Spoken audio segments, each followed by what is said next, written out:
Hello guys, this is me Anand Kumar Maurya. You are most welcome to my YouTube channel. दोस्तों हम लोग railway NTPC और group D के लिए practice set रोज 20 question का करते हैं। तो हम लोग इसको करेंगे, साथ ही साथ हम लोग सब्जेक्टिव भी चैप्टर वाइज अलग से बुक पढ़ेंगे और हम बुक आपको रिकमेंड करेंगे। लूसेंट का एक सामान्य ज्ञान आता है, उसको चैप्टर वाइज 3 से 4 बार पढ़िए।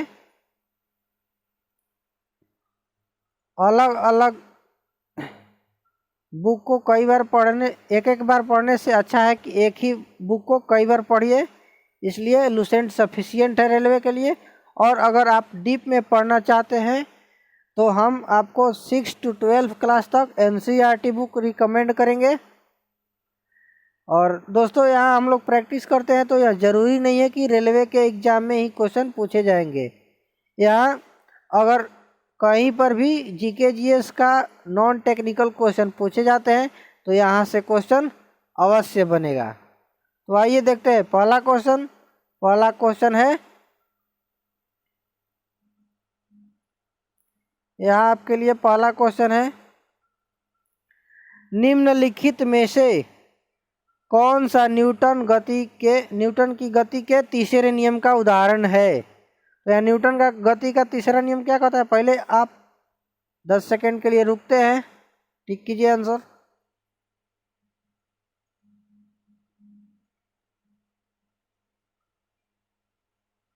तो यहाँ न्यूटन का गति कहता है, तीसरा गति का नियम कहता है कि क्रिया के बराबर प्रतिक्रिया बल लगता है। तो यहाँ चलती हुई बस अचानक रुक जाती है तो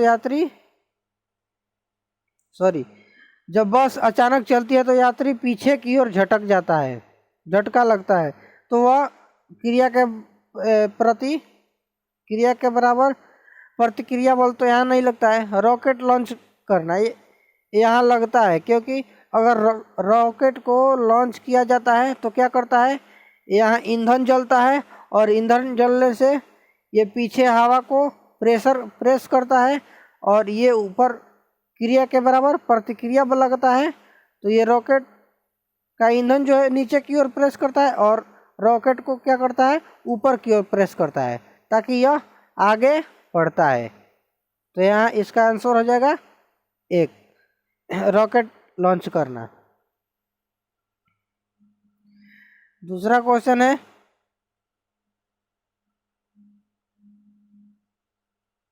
भौतिक विज्ञान में किए गए कार्य को परिभाषित किया जाता है।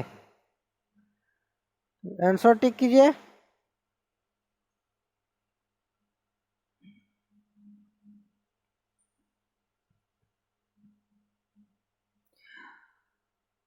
दोस्तों भौतिक विज्ञान में किए गए कार्य मैंने वर्क का होता है W बराबर F F से बल और S से डिस्प्लेसमेंट विस्थापन।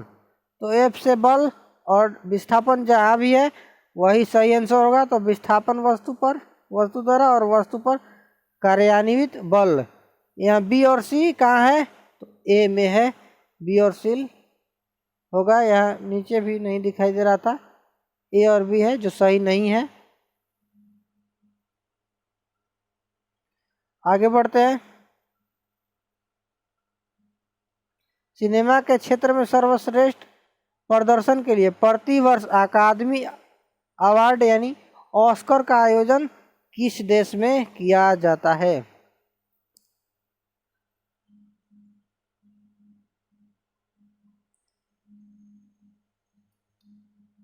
तो यहाँ आंसर हो जाएगा यूएसए में ऑस्कर का आयोजन किया जाता है। आगे देखते हैं, सप्तवर्षीय युद्ध किन देशों के बीच लड़ा गया था।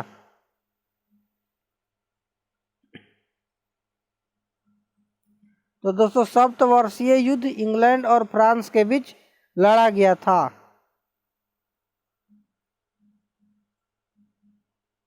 पृथ्वी का द्रव्यमान कितना है, यह दोस्तों पृथ्वी का द्रव्यमान यहाँ 10⁻⁻24, 10⁻24, 10⁻⁻23 और 10⁻23 अपने से कर लेना है। यह टाइपिंग एरर आ गया है, आंसर टिक कीजिए।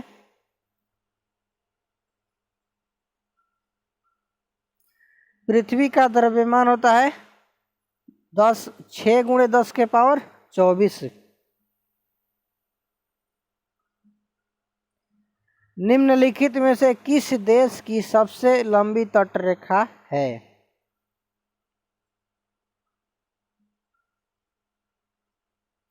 दोस्तों सबसे लंबी तटरेखा कनाडा का है और इंडोनेशिया सबसे ज़्यादा द्वीपों वाला देश है और कनाडा सबसे लंबी तटरेखा वाला देश है। निम्न में से किस माध्यम में ध्वनि सबसे तेज गति करता है? आंसर टिक कीजिए।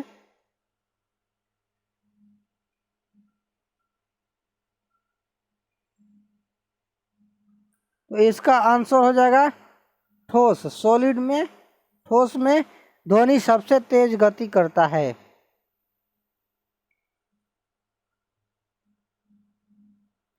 दोस्तों वह पुरस्कार कौन सा है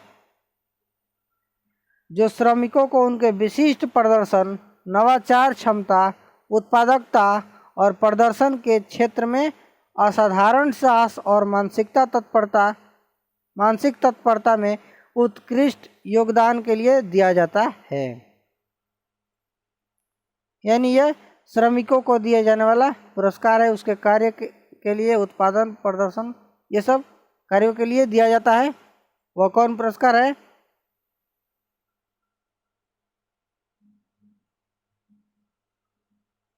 तो दोस्तों ये श्रम पुरस्कार है।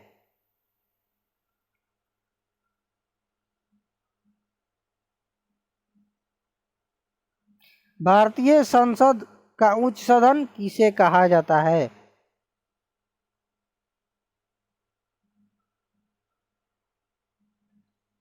तो भारतीय सदन का उच्च सदन राज्यसभा को और निम्न सदन लोकसभा को।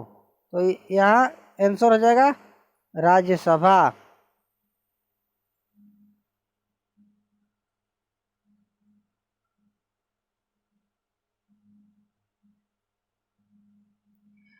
निम्नलिखित में से कौन सा पदार्थ तीनों अवस्था ठोस, द्रव और गैस में पाया जाता है?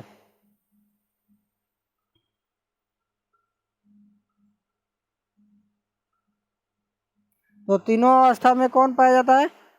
दोस्तों अधातु तीनों अवस्था में पाया जाता है, ठोस और द्रव और गैस में भी। दोस्तों कार्बन, ऑक्सीजन, ये सब, नाइट्रोजन गैस में होता है। ब्रोमीन अधातु जो है लिक्विड में आता है और सल्फर ये सब ठोस में आता है। और बाकी सभी उदाहरण है हम लोग पीरियोडिक टेबल में देखेंगे।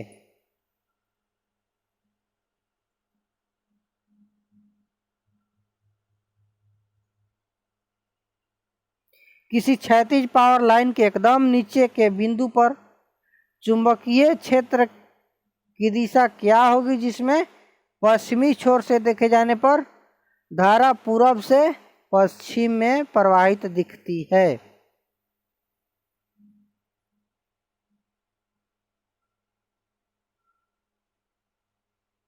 तो दोस्तों इसका आंसर होगा वामावर्त।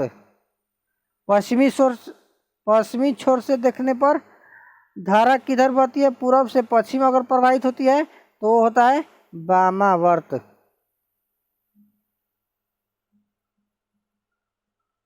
मधुमक्खी के डंक का इलाज करने के लिए किस घोल का उपयोग किया जाता है?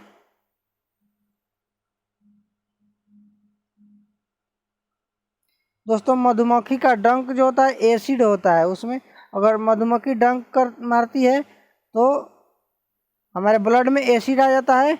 और इसका इलाज, अगर एसिड का इलाज बेसिस से किया जाए यानी क्षार से किया जाए तो क्या होगा? न्यूट्रल हो जाएगा, जल और लवण बन जाएगा, जिससे हम लोग को दर्द नहीं होता है। तो बेसिस आंसर हो जाएगा ताकि न्यूट्रल बन जाए। तो बेसिस होता है, क्षार होता है बेकिंग सोडा, और ये सब क्या है, ये एसिड है, एसिटिक एसिड, और ये लैक्टिक एसिड, और नींबू में साइट्रिक एसिड।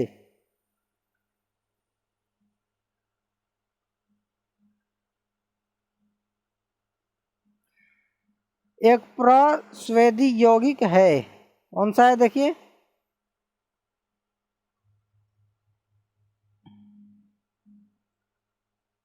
दोस्तों होता है प्रस्वेदी यौगिक वैसा यौगिक जो आर्द्रता को भी सोख लेता है और CO2 को भी सोख लेता है। तो वो है काली चूना, जो आर्द्रता को भी सोख लेता है और CO2 को भी सोख लेता है।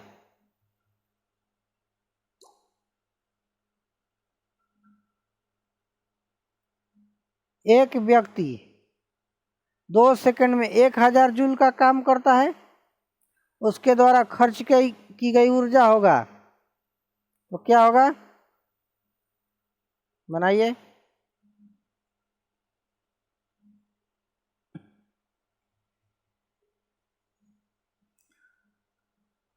तो दोस्तों यहाँ ऊर्जा कहा गया है और आंसर ये वाट में, तो ये हमें समझ में आ रहा है कि ये शक्ति का मात्रक है। तो खर्च की गई ऊर्जा का मतलब शक्ति निकालना है। तो पावर क्या होता है, कार्य करने की क्षमता, यानी T सेकंड में कार्य किया गया है तो ये शक्ति हो जाएगा। तो क्या हो गया, वर्क कितना हो गया 1000 जूल और टाइम 2 सेकंड, तो क्या हो जाएगा कट के 500 वाट। तो आपका ये आंसर सही है।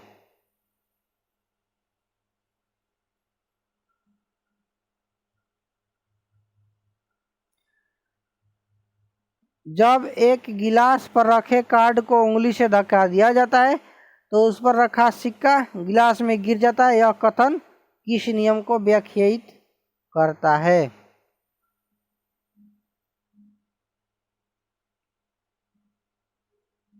तो दोस्तों यह जड़त्व का नियम व्याख्यायित करता है। अगर गिलास पर कार्ड रखा जाएगा, उस पर शीशा और कार्ड को ढकेला जाएगा, तो ये क्या होता है, जड़त्व का नियम कहता है कि अगर कोई वस्तु विराम की अवस्था में है तो वह विराम में ही रहना चाहती है, और गति की अवस्था में है तो गति ही करना चाहती है।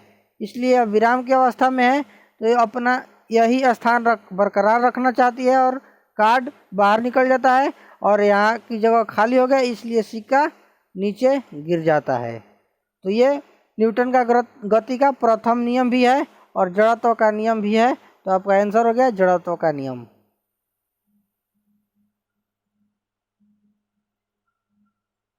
तीन बार पॉली उमरिगर पुरस्कार प्राप्त करने वाला भारतीय क्रिकेटर कौन है।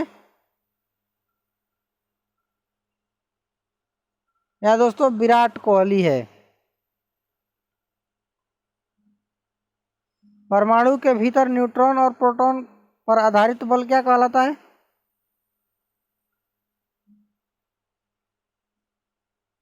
दोस्तों परमाणु के भीतर नाभिकीय बल होता है। कोई परमाणु है और यहाँ न्यूट्रॉन और प्रोटॉन होता है, यहाँ इसको ये नाभिकीय बल से बंधा रहता है और चारों तरफ क्या होता है, इलेक्ट्रॉन चक्कर काटते रहता है। और नाभिक में क्या होता है, न्यूट्रॉन और प्रोटॉन, और ये किस बल से जुड़ा रहता है, नाभिकीय बल से। कौन सा ऊतक पौधों को कठोर और दृढ़ बनाता है। तो ये हम लोग कल पढ़ चुके हैं।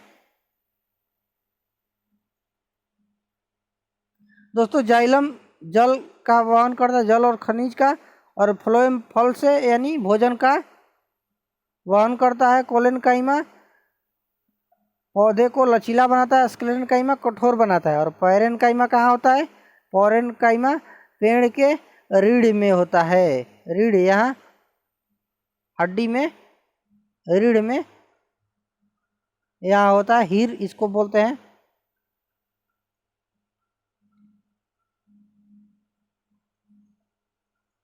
निम्नलिखित में से मत्स्य वर्ग की विशेषता क्या नहीं है?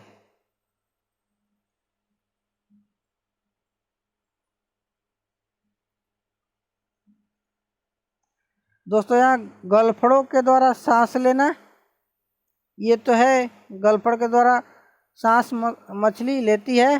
हड्डी उपास्थि भी होता है और सल्क भी होता है। और क्या नहीं होता है यहाँ? स्यूडो कॉलम नहीं होता है। तो हमारा आंसर यही हो जाएगा। और आज का लास्ट क्वेश्चन, मनुष्य में पाए जाने वाले प्लेसेंटा ऊतक द्वारा निम्न में से कौन सा काम किया जाता है?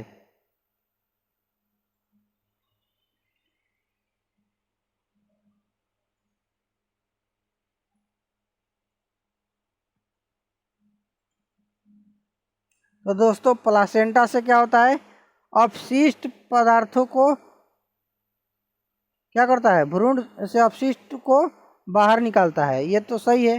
भ्रूण को पोषण प्रदान करता है। दोस्तों ये भी सही है।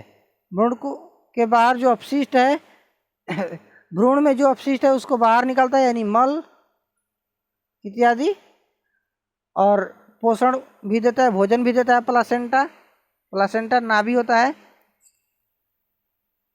जो माँ के साथ जुड़ा होता है और भ्रूण के सहायक रूप में कार्य करता है। ये नहीं है होता है।